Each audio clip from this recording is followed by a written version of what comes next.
The Graham family has bestowed upon me the highest of honors by allowing me to share some thoughts with you about a friend I loved, Bob Graham.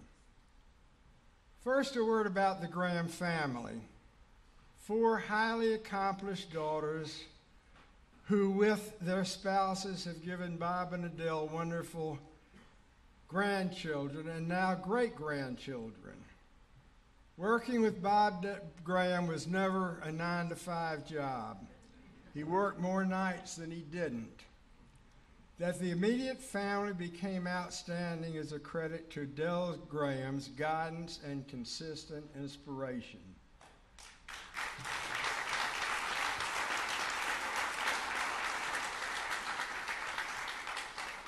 Adele was a credit to the state of Florida as our First Lady. Through 65 years of marriage, Adele was Bob's clear-thinking advisor, and she gave me plenty of advice as well. Watching Bob Graham's deterioration over these last 3.5 years was painful, but watching the unconditional love that the family shared with Bob was uplifting. We met as undergraduates at the University of Florida and continued our friendship while Bob was a first-year law student at Harvard. I was a junior naval officer stationed on a ship homeported in Boston. Bob was a serious sports fan. In 1960, Boston was a great city for sports. We were able to enjoy Ted Williams' last year as a Boston Red Sox. We frequently saw the Boston Celtics with 7 future members of the Basketball Hall of Fame, a team that won 9 titles in 10 years and became the most successful dynasty in the history of professional sports. We stayed in touch over the ensuing years, and during his first term as governor, I regulated Florida's professionals for 15 months. During the second term, I was his chief of staff his last 14 months. Bob was my friend, tutor, teacher, and motivator. The most important consistent lesson he taught was good public policy makes good politics. From college days, Bob's intellect was significantly beyond most of his peers. He was scary smart. Reminiscing recently with one of our former special counsels, we laughed about the experience briefing Bob. When we entered his office, we were sure we had mastered the subject and ready for any contingency. Invariably, 10 minutes into the briefing, Bob would ask an intelligent question in an area we haven't even thought about and we're totally incapable of answering. Prior to his initial campaign for governor, Bob unintentionally, at times, spoke over our heads. Work days changed all that. Yes, the original plan for Bob was to complete 100 work days during the campaign for governor. He would do a full 8-hour work day. We would call no attention to the work day, figuring that at some point during the campaign, the press would recognize his efforts. Once the media recognized that Bob took work days seriously, the press started reporting the work days, and the campaign was the beneficiary of free newspaper and television coverage. The workday benefit to Bob went way beyond free press. 1, he significantly improved his ability to communicate with the people who would elect him, and 2, he learned what the average Floridian went through to make a living. Although he didn't have to, he continued his work days monthly, all the time he was elected office. He looked so forward to getting away from me, his staff, constituents, and colleagues, and just spending a day with normal Floridians. He returned to the office after a work day, refreshed and rejuvenated. Bob was never without his spiral notebooks. His father used a similar pad in his management of the family farm. Bob carefully made notes as a reminder of tasks to complete, assignments to staff, discussion with colleagues and constituents, reminder to correspond with certain constituents and supporters. Notebooks was his management tool and memory reinforcement. He was a great manager, and his memory was superb. One always pleasant experience was returning to Tallahassee from Washington with Bob. We would encounter former governor staff members, and after greeting the pleasantries, Bob would ask for a status report about the project that staffer was last working on when he was in the governor's office. Once you were a staffer for Bob Graham, you were his employee for life. During the 1980s and early 1990s, Florida newspapers had some of the best political reporters in the country. Bob enjoyed the give and take discussion with these reporters. They came to trust and like him. Notwithstanding, reporters are trained to be skeptics. A few felt like they had to find something to criticize Bob about. Some characterized Bob's use of the notebooks as quirky. In 1988, Dukakis, 1992, Clinton, and 2000, Gore either vetted or considered Bob Graham as a candidate for the vice presidency. One would wonder whether some reporters characterizing Bob's use of the notebooks as quirky discouraged the candidates for president from selecting Bob. Had Gore selected Bob, Florida would not have been lost by a few votes in a Supreme Court decision. Had a Gore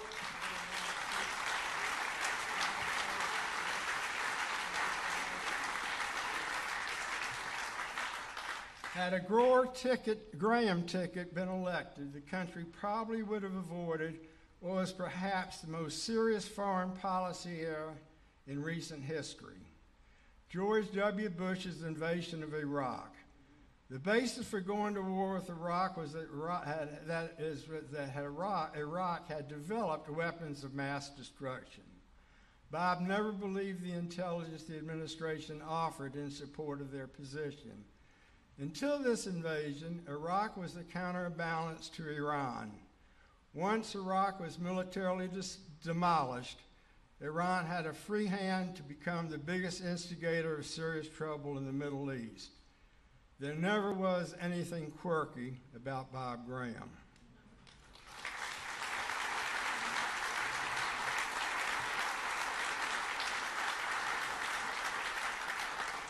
Bob was the only senator to get both war resolutions right. Yes to George Herbert Bush's resolution, and no to George W. Bush's resolution. In the summer of 1990, Iraq invaded and conquered Kuwait. George Herbert Walker Bush did a terrific job of mobilizing Middle East allies, then asking Congress for approval to go to war. Sam Nunn, an expert in these matters and a person Bob had great respect for and confidence in, opposed the war. They met several times with Nunn trying to convince Bob to oppose the operation. Bob, after most consideration, decided to support Desert Storm. The operation was successful, and Allied forces drove the Iraqi army back to Iraq's borders. In 2002, George W. Bush asked Congress again to go to war with Iraq because they said Iraq had developed weapons of mass destruction. Bob, an expert in intelligence matters, was far from convinced that Iraq was hiding weapons of mass destruction and voted against the war resolution. Bob Graham was the only senator that voted on both resolutions correctly. Yes in 1991 and no in 2002.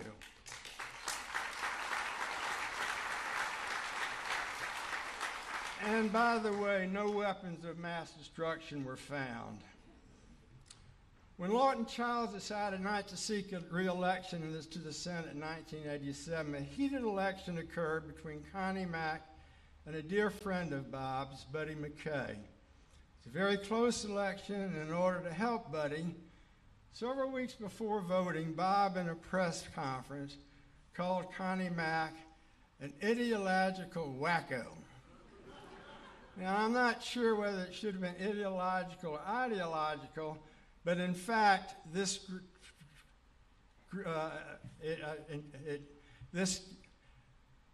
great press was given to this, both in the newspapers and in local television. Connie won and became Florida's junior senator. Senate tradition encourages the senior senator to escort the newly elected senator to the dais for the swearing-in ceremony. The day before the swearing-in ceremony, Bob and I are in his office trying to figure out our next step. Bob asked his personal assistant to call Senator Mack's office and see if the senator had time to meet with us. She did, and he did. We went to Mack's office thinking it was going to be a most unpleasant experience. We were totally wrong. Connie Mack was totally gracious and asked Bob to present him at the swearing-in. From that meeting, the state of Florida benefited from a bipartisan relationship that lasted all of Senator Mack's 12-year tenure.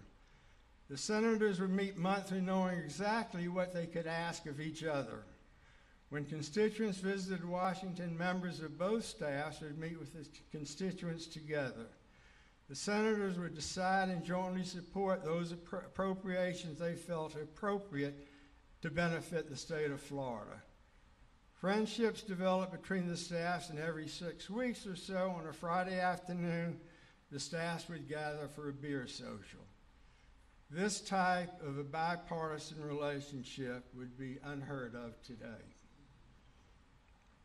When Bob left the governor's office, the state of Florida was in terrific shape. Rationale was brought to growth management, teachers' pay was competitive, the environment was heading in the right direction, and with Charlie Reed as chancellor, the state university was doing well.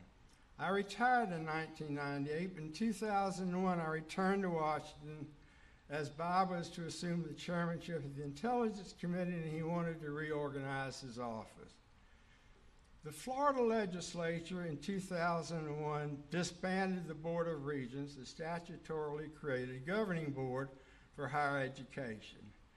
Additionally, they authorized and appropriated a medical school for Florida State University in Tallahassee and a law school for Florida A&M located in Orlando. The year prior, the Board of Regents, after a study, recommended against creating a medical school at Florida State University. Bob was furious. And after we had a conference call with Robin Gibson, who we generally called on when we were looking for a third person's input, it was decided that we would pass a constitutional amendment creating governance for Florida's higher education system. States with successful higher education systems have constitutionally created government. Obvious problem was we had no idea how to pass a constitutional amendment. Robin said he had a client, Doc Dockery, who was responsible for passing the high-speed rail constitutional amendment. Doc's advice was to hire a particular outfit that specialized in getting the signatures necessary to qualify for the ballot, and to hire David Hill to do the polling. Hill, an academic and polling practitioner who only worked for Republicans, accepted our engagement because he believed in the project. Hill helped us write the ballot description, did 2 focus groups and 1 poll, after which he said we would pass the amendment by slightly more than 60%. He was dead on. His governor and senator staff with good reason worshiped Bob Graham. He treated his staff with kindness, patience, and understanding. He demanded the best from staff and all made maximum effort to comply. He had a wonderful sense of humor and all enjoyed laughing with him. He was always upbeat. He was significantly disappointed when daughter Gwen lost her gubernatorial primary election.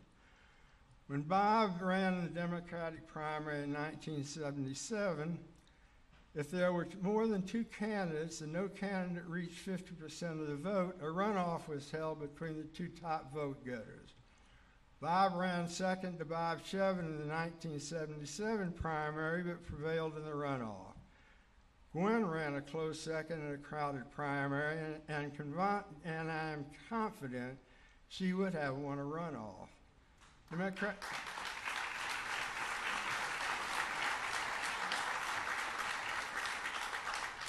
Democratic candidate in the general election lost a close race to the current governor. Gwen would have been a much stronger general election candidate, and she might well have been governor today.